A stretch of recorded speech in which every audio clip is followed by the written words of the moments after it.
कुछ भिक्षा मिली तो भगवान को भूख लगे। गुरुजी महाराज, ये नगर तो बहुत ही सुंदर है, पर भिक्षा भी सुंदर हो तो बड़ा आनंद। बच्चा गोवर्धन दास, तू पश्चिम की ओर जा और नारायण दास पूर्व की ओर जाएगा। गोवर्धन दास जाता है। क्यों भाई, भाजी क्या भाव? बाबा जी टके से। बाबा, बड़ा आनंद है, सब कुछ टके से। क्यों भाई, सब्जी क्या भाव? टके से। बाबा, बड़ा आनंद है, इस नगरी का क्या नाम है? अंधेर नगरी। इस नगरी के राजा का क्या नाम है? चौपट राजा।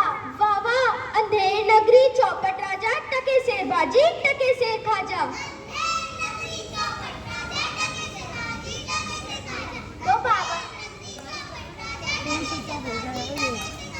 तो बाबा जी कुछ लेना हो तो ले ले। भिक्षा से 7 रुपए मेरे थे, उससे 3 किलो मिठाई मोल दे।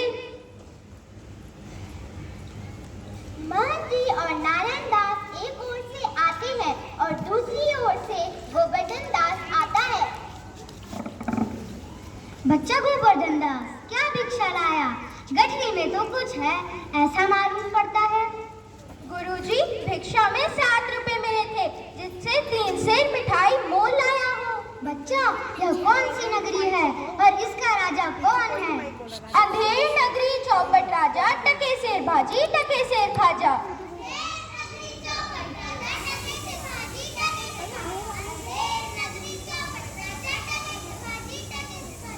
तो बच्चा, ऐसी नगरी में रहना उचित नहीं है जहाँ टके सेर भाजी और टके सेर खाजा बिकता है।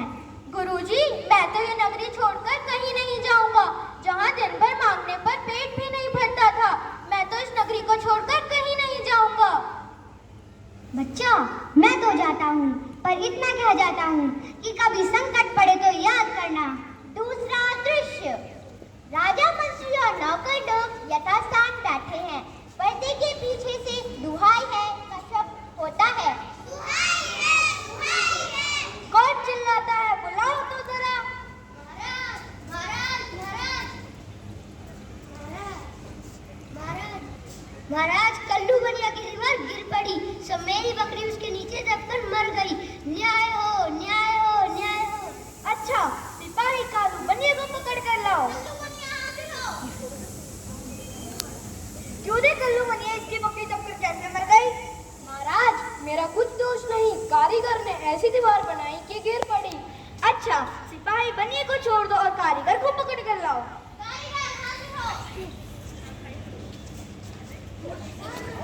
क्यों रे कारीगर, इसकी बकरी दबकर कैसे मर गई? महाराज, चुने वाले ने चुना ऐसा खराब बनाया कि दीवार गिर गई और बकरी मर गई। इसमें मेरा कोई दोष नहीं। अच्छा, सिपाही कारीगर को छोड़ दो और चुने वाले को पकड़ कर लाओ। क्यों रे चूने वाले, तूने ऐसा चूना क्यों खराब बनाया जो दीवार गिर पड़ी और इसकी बकरी दबकर मर गई? महाराज, दृष्टि ने चूने में पानी ज्यादा डाल दिया, इसी से चूना खराब हो गया। अच्छा, सिपाही भिष्टी को पकड़ कर लाओ। भिष्टी हाजिर हो। क्यों रे भिष्टी, तूने चूने में इतना पानी क्यों डाल दिया? महाराज, गुलाम का कोई कसूर नहीं, कसाई ने मशक इतनी बड़ी बना दी थी कि उसमें पानी ज्यादा आ गया। अच्छा, सिपाही कसाई को पकड़ कर लाओ। कसाई हाजिर हो। क्यों रे कसाई, तूने इतनी बड़ी मशक क्यों बनाई? महाराज, गरड़िए ने ऐसी बड़ी भेड़ मेरे हाथ बेची कि मशक बड़ी बन गई। अच्छा, सिपाही कसाई को छोड़ दो, गडरिए को पकड़ कर लाओ। गडरिए हाजिर हो। क्यों रे गडरिए, तूने इतनी बड़ी भेड़ क्यों बेची? महाराज, उधर से कोतवाल की सवारी आई, भीड़ भाड़ के कारण मैंने छोटी बड़ी भेड़ का ख्याल नहीं रखा। मेरा कुछ कसूर नहीं है। अच्छा, सिपाही कोतवाल को पकड़ कर लाओ। कोतवाल हाजिर हो। क्यों रे कोतवाल, तूने अपनी सवारी इतनी धूमधाम से क्यों निकाली जो गडरिए ने घबरा कर बड़ी भेड़ बेच दी? महाराज, मैंने कोई कसूर नहीं किया। चुप रहो, ले जाओ इसे, अभी के अभी फांसी दे दो। सभी कोतवाल को पकड़कर ले जा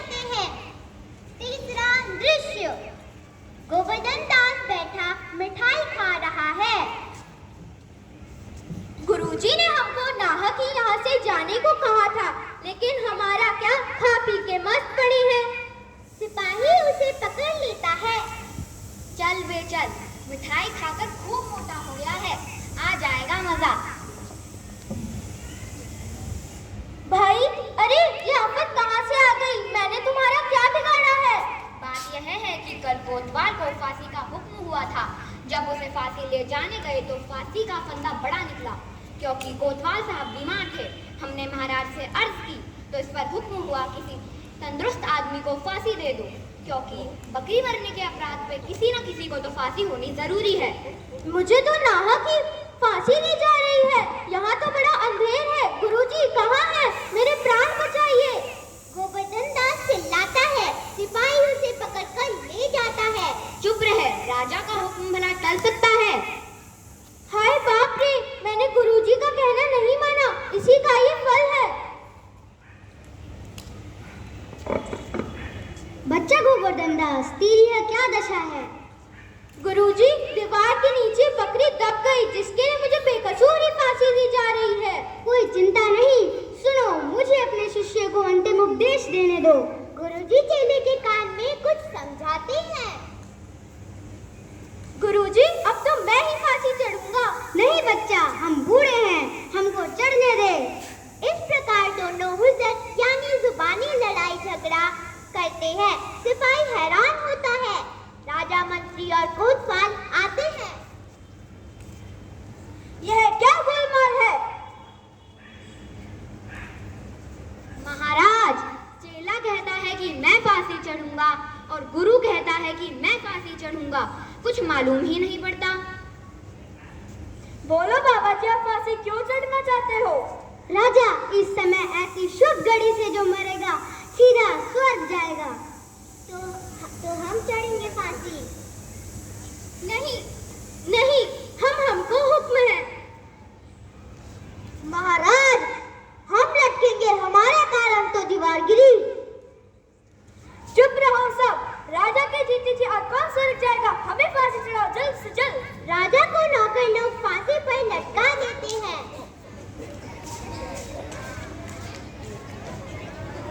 तो देखा आपने, अपनी मूर्खता के कारण राजा खुद ही फांसी पर चढ़ गया। इसलिए इस कहानी से हमें यह शिक्षा मिलती है कि हमें अपने सभी फैसले सोच समझ कर लेने चाहिए। धन्यवाद।